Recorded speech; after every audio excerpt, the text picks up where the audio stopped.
Bienvenue à tous pour ce webinaire, ce premier webinaire en son genre, donc on appelle la boîte à questions. Donc, on s'est dit que ça serait intéressant qu'on fasse venir des utilisateurs d'MCS qui viennent poser leurs questions. On sait qu'au courant de l'année, on peut arriver avec des enjeux, des petites questions sur différentes fonctionnalités. Donc, on va prendre le 45 minutes aujourd'hui ensemble pour parler de vos questions, répondre à vos questions du mieux qu'on peut.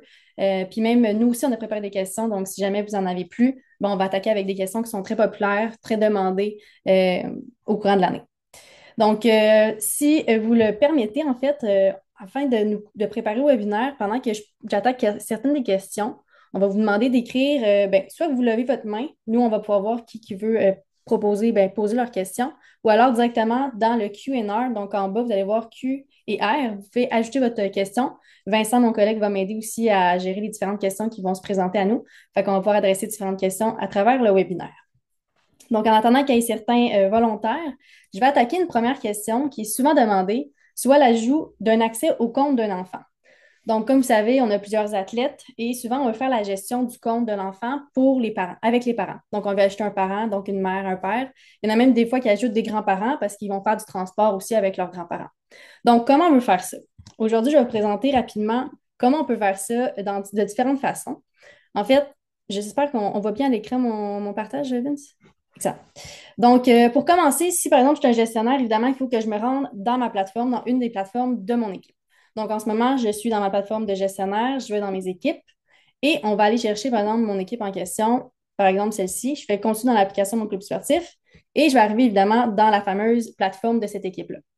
Donc, on va faire la version ordinateur, puis je vais vous montrer après ça la version mobile, évidemment. Donc, pour aller ajouter un accès, il faut d'abord que j'aille dans l'onglet Membres ici. En cliquant ici, on va évidemment voir la liste de tous nos joueurs de l'équipe. Ça va être un petit peu plus long dans mon organisation parce que j'ai beaucoup de clients. Donc, sachez que normalement, ça ne devrait pas être aussi long. Après ça, je vais aller chercher l'athlète en question. Donc, dans mon cas, je vais ajouter un accès pour cet athlète-là. À côté de son nom, je vais aller dans les trois petits points et je vais faire gestion des accès. En cliquant là-dessus, on arrive dans cette fameuse page-là. Comme vous pouvez voir, l'athlète ici en question a seulement un accès, et c'est-à-dire donc c'est son adresse à lui personnelle. Donc, il n'y a personne qui est rattaché à son compte. Donc, si je veux racheter, par exemple, sa mère, je vais ajouter un accès ici comme ça, et je vais inscrire tout simplement l'adresse de la mère. Je peux marquer ici, évidemment, mère pour savoir que c'est relié au compte de sa mère. Et dans le type de relation, évidemment, je vais marquer parent-tuteur. Donc, vu que c'est son parent, évidemment. Je vais ensuite envoyer l'invitation et le parent va évidemment recevoir une invitation directement dans sa boîte courriel. Le processus est assez simple. Normalement, je ne sais pas si j'ai un exemple. Je pense que je n'ai pas d'exemple à vous montrer, mais c'est très simple. Il va voir mon club sportif, invitation à rejoindre. Dans ce cas-ci, ça s'appelle Book Club, l'équipe. Puis, elle va faire les étapes qui sont très, très rapides. Donc, création d'un compte, si elle n'a jamais eu de compte MCS, ou alors elle va juste utiliser le compte qu'elle a déjà avec une autre équipe de mon club sportif, puis elle va rentrer directement dans cette équipe-là. Donc, ça, c'est pour la première question qu'on avait souvent demandé. Et entre-temps, Vince, tu me feras signe si jamais il y a des questions qui ont été demandées. Parfait. Oui, oui, bien sûr. Excellent. Donc, je vais continuer avec la deuxième question qui est souvent demandée, qui est au niveau de la synchronisation de son calendrier. Donc, comme vous savez, on est un entraîneur, on a plusieurs équipes, par exemple, ou c'est ça, on est un parent aussi. Des fois, on peut avoir plusieurs équipes parce qu'on a plusieurs enfants. C'est important de s'ajouter au calendrier juste pour favoriser, dans le fond, la vie personnelle, dans toutes les activités qu'on a dans notre vie courante, mais aussi avec les matchs et les pratiques qui sont reliés à notre équipe. Donc, ça, c'est quand même une fonction qu'on vous recommande de faire en début d'année. Il y a même certains gestionnaires qui vont en profiter pour s'ajouter à toutes les équipes de leur organisation pour avoir vraiment toutes les activités à même leur calendrier. Donc, ceux qui sont vraiment, vraiment, qui sont on point par rapport à ça, veulent faire aussi cette fonctionnalité-là. D'ailleurs, ça me fait penser, je pense que j'ai oublié de présenter la dernière fonctionnalité en version mobile, fait, je vais y revenir tout à l'heure. Donc, pour la fonctionnalité de s'abonner au calendrier, évidemment, on s'en va dans l'onglet calendrier ici de la plateforme d'équipe. On s'en va ici dans les trois petits points et on va m'abonner ici, cliquer sur m'abonner. En cliquant sur ça, on va avoir une nouvelle page qui va nous présenter en fait les différentes informations, donc les différentes démarches qu'on doit suivre pour acheter ce calendrier-là à notre calendrier personnel. Donc, la première question aussi importante à voir, là, c'est qu'on peut soit s'abonner au calendrier complet, donc de toute l'équipe.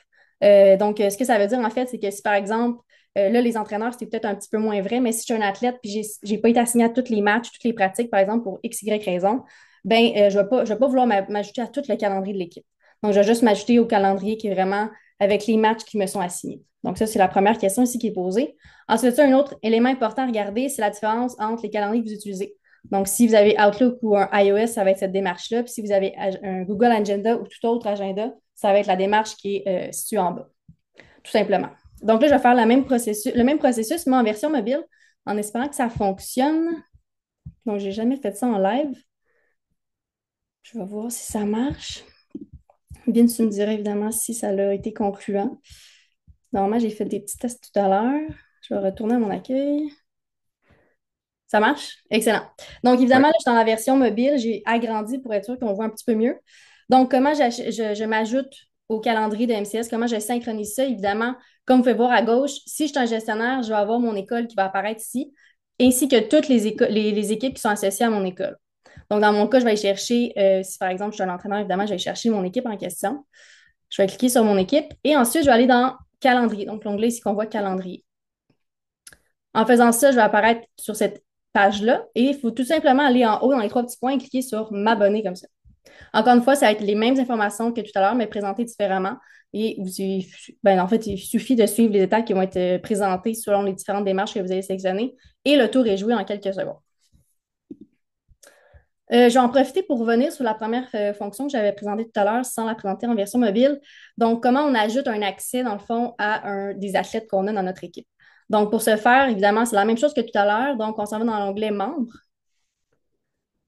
Après ça, on va aller chercher le dit athlète qu'on veut ajouter un accès. Donc, par exemple, moi, c'était ici Fred. Je vais cliquer sur son nom. Et ensuite, je vais aller dans les trois petits points et je vais faire gestion des accès ici.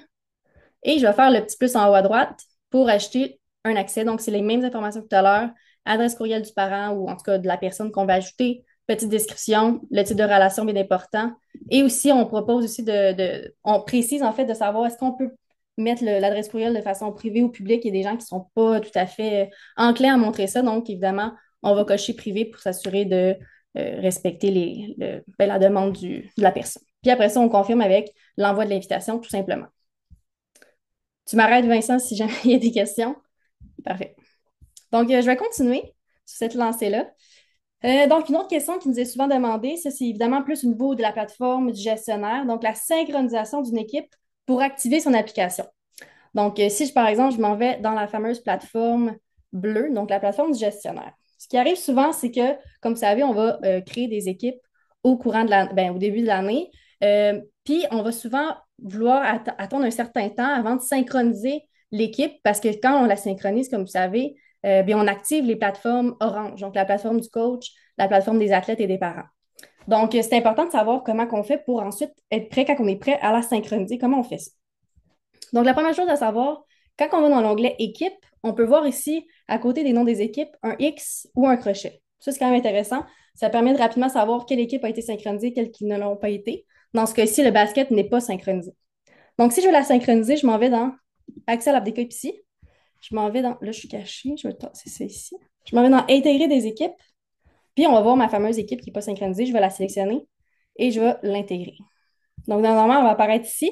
Là, si je veux être certaine que ça a bien fonctionné, je retourne dans l'onglet équipe, je vais voir mon basket qui est bien là. Je peux cliquer dessus et je peux cliquer sur Consulter dans l'application. Ça va prendre un petit temps. Puis normalement, ça devrait fonctionner. Puis mon équipe devrait être maintenant activée. Donc, ça a fonctionné. Donc là, on est prêt à, dans le fond, offrir la plateforme à nos parents, à nos athlètes, à nos coachs. Donc, ça, c'est assez rapide. Je ne sais pas si j'étais trop rapide, mais en gros, ça ressemble à ça quand on veut intégrer des équipes. N'hésitez pas si vous avez des questions. On est là pour ça. Ça, c'est vraiment juste des questions on reçoit souvent, mais évidemment, on est vraiment là pour répondre de façon plus granulaire à votre contexte, à vos besoins. Une autre question qu'on a souvent, ça va être quand même assez, je pense, assez long. Donc, si jamais vous avez des questions, ce serait l'occasion parfaite pour le demander parce que là, ça va être assez, un petit peu plus long comme fonction. Donc, réussir une importation sans faille. Donc, ça, c'est quand même un enjeu en début d'année. Comme vous savez, ben, on a des importations à faire. On a plein d'importations au niveau, par exemple, comment j'importe tous mes joueurs. Après ça, comment j'importe mon calendrier, évidemment, donc tous les matchs, les pratiques. Des fois, il peut y arriver des erreurs qui font en sorte qu'on doit recommencer l'importation. Ça prend un peu plus de temps, quelques frustrations. Donc, on est là aujourd'hui pour vous montrer en fait les tips and tricks pour réussir une importation. Donc, je vais attaquer tout de suite l'importation des joueurs. Donc, pour ce faire, évidemment, je vais cliquer dans ma plateforme du gestionnaire toujours. Je vais cliquer sur joueurs et membres et je vais aller dans importer. Et la première chose à savoir, je pense que le plus pertinent pour vous, ça serait toujours d'utiliser le Google Sheet. Du moins, en tout cas, moi, c'est ce que j'utilise. Je pense qu'à l'interne aussi, mes collègues utilisent vraiment ce gabarit-là. C'est le plus facile, puis il cause vraiment moins d'erreurs, généralement, parce qu'il est juste plus facile d'utilisation. Donc, quand on clique sur ce gabarit-là, évidemment, si vous n'avez pas un compte Gmail, ben, ça va être l'occasion de le faire, parce que pour faire ça, pour avoir accès, il faut qu'on crée un compte Gmail. Mais ça prend quelques secondes. Après ça, on arrive à ce fameux gabarit-là. Donc, ce qui est intéressant avec ce gabarit-là, ben, d'abord, on a des menus déroulants, ce qui peut quand même un petit peu accélérer le processus puis s'assurer qu'on ne crée pas d'erreur. Donc, on a vraiment les bonnes options qui nous sont proposées, d'abord. Et aussi, c'est important de regarder les cases. Donc, comme vous pouvez voir, il y a différentes couleurs. Ici, on a les cases bleues avec des astérix. Ça, c'est les cases qui sont normalement obligatoires. C'est-à-dire que si on ne rentre pas les informations dans ces colonnes-là, ben, l'importation ne va juste pas fonctionner, tout simplement. Donc, c'est important de considérer cet aspect-là. Donc ensuite, évidemment, les cases blanches ne sont pas nécessaires. C'est-à-dire que oui, vous pouvez les utiliser pour avoir plus d'informations, couvrir plus d'informations dans votre plateforme, mais elles ne sont pas nécessaires pour vraiment réussir l'importation. Donc, il y en a vraiment pas mal. Première des choses. Donc ça, c'est le premier point. Ensuite de ça, un autre élément important ici, c'est évidemment les adresses courriels. Donc, c'est vraiment comme ça qu'on va pouvoir importer les gens. Donc, il ne faut vraiment pas faire d'erreur à ce niveau-là. Là, j'essaie de me rappeler, c'est quoi les enjeux aussi à ce niveau-là, Vince? C'est plus toi qui es fait souvent, mais je pense que ça, c'est déjà pas pire. Euh, oui, en fait, c'est ça, c'est de s'assurer, ben, tu l'as bien dit, là, c'est vraiment de s'assurer, je pense, que les courriels sont exacts, on s'entend, puis c'est d'aller copier-coller, ben, tu sais, comme c'est bien écrit là, dans la catégorie puis équipe, là, c'est vraiment d'aller copier-coller le nom exact. Faire attention des fois, tu sais, peut-être si tu veux retourner dans la plateforme directement, puis si tu vas dans équipe, voyez-vous, par exemple, basketball, là, le nom de l'équipe, il est surligné. Fait que moi, ma suggestion, c'est clique sur basketball Fed. Tu peux cliquer là-dessus, puis c'est d'aller copier-coller ce mot-là en haut qui est pas sur là, si tu viens de le copier, tu peux le coller là, juste à titre d'exemple là, dans équipe. Là, voyez-vous, il devient non surligné parce que je vois énormément souvent une erreur que les gens viennent copier directement le nom qui est surligné. Puis malheureusement, ben, si on veut, la plateforme n'est pas capable de comprendre là, cette importation-là. Là. Fait que ma suggestion, c'est ça, c'est d'aller copier le nom exact ou bien de l'écrire à la main si vous voulez. Là. Puis, ben, voyez-vous, c'est ça. Voici l'exemple là, de lorsqu'il est surligné non. Dans ce cas-ci, la deuxième ligne ou la ligne 3, si on veut, là, mais le basketball surligné, là, ça causerait une erreur là, lors de l'importation. C'est vrai, c'est un bon point, effectivement. Donc, ça, c'est bon. Pour le nom des catégories, ça aussi, je pense que ça va. Donc, évidemment, c'est un peu la même chose comme Vince vient de dire. Il faut cliquer vraiment sur le nom, puis après ça, on copie-colle l'équipe, puis le nom de la catégorie est vraiment juste en dessous. Super important que ce soit exactement ce qui est écrit ici, sinon, encore une fois, l'importation ne va pas fonctionner. Donc, ça, c'est pour l'importation des joueurs. Au niveau de l'importation du calendrier maintenant, je vais faire la même chose. Donc, je vais utiliser vraiment mon gabarit ici qui est proposé par mon club sportif. Le Gmail va être connecté. OK. Donc là, ici, tu veux que je te laisse aller pour ça? Ou je l'essaye, puis... Ah oui, je peux me lancer, là. Mais en fait, tu sais, je pense que c'est quand même rapide, surtout parce que, encore une fois, c'est le même principe là, qui est vrai, là, les erreurs les plus fréquentes là, qu'on voit, c'est vraiment, encore une fois, dans l'équipe, dans la catégorie, de s'assurer de bel et bien mettre le bon format, si on veut, là, tu sais, donc exactement le même nom sans souligner. Puis sinon, ben, la beauté, comme Fred l'a mentionné, là, la beauté, c'est si on prend le gabarit déjà fait Google Sheets, là, ben, tu vois, tu peux cliquer sur un point, là, par exemple, là, on a un menu déroulant. Fait que, on n'a pas à se casser la tête, on n'a pas à décider à l'écrire à la main, on a juste à aller prendre les choix. Fait que ça, c'est vraiment ce qui est le plus important. Puis c'est super intéressant aussi parce que c'est plus rapide de cette façon-là. Puis par la suite, pour toutes les autres informations, là, il y a pas trop de problème avec ça. Les lieux, les adversaires, c'est un champ libre, là, c'est-à-dire que vous pouvez mettre ce que vous voulez. Puis sinon, c'est de s'assurer, là, je crois que ça va de soi, là, mais c'est s'assurer de bien lire là, les sous-titres. Là. En haut, par exemple, si tu tasses un petit peu par la droite, là, tu vas dans le titre, là, ben, c'est de s'assurer de mettre un titre quand c'est un événement. Donc, si vous voulez acheter, par exemple, vos pratiques, simplement aller dire pratique badminton juvénile, là, c'est mettre le sport en question. Puis si c'est les matchs, ben sachez que c'est sûr c'est pas indiqué là, mais sachez que ça va être écrit match contre l'adversaire. Donc c'est dans la colonne adversaire qui est obligatoire là, ça va être simplement ça va être écrit match versus cet adversaire-là. Donc moi ma suggestion à ce sujet-là, là, ce que je vois la plupart des clients faire, c'est pour ce qui est justement des matchs, des parties, là, c'est de se servir de l'importation, c'est beaucoup plus vite, là, c'est beaucoup moins fastidieux que les rentrées un par un. Puis par la suite, pour ce qui est des pratiques, vous pouvez le faire directement dans la plateforme là, tu sais, avec tu sais, l'aspect de récurrence là, qui est présent dans la plupart des écoles, là, mais on peut le rentrer directement dans la plateforme, par exemple, tous les lundis midi à la même place. Là. Fait que, on peut rentrer une seule fois la première semaine, puis ça va se remplir jusqu'à la fin de l'année. Mais évidemment, les matchs qui sont pas récurrents, là, de passer par l'importation. Je crois Exactement. que ça fait le tour. Là. Tu l'as super bien expliqué dans le joueur, puis ce qui était vrai pour l'importation des membres est aussi vrai pour l'importation des calendriers. Excellent. Est-ce qu'on a eu des questions entre-temps? Non?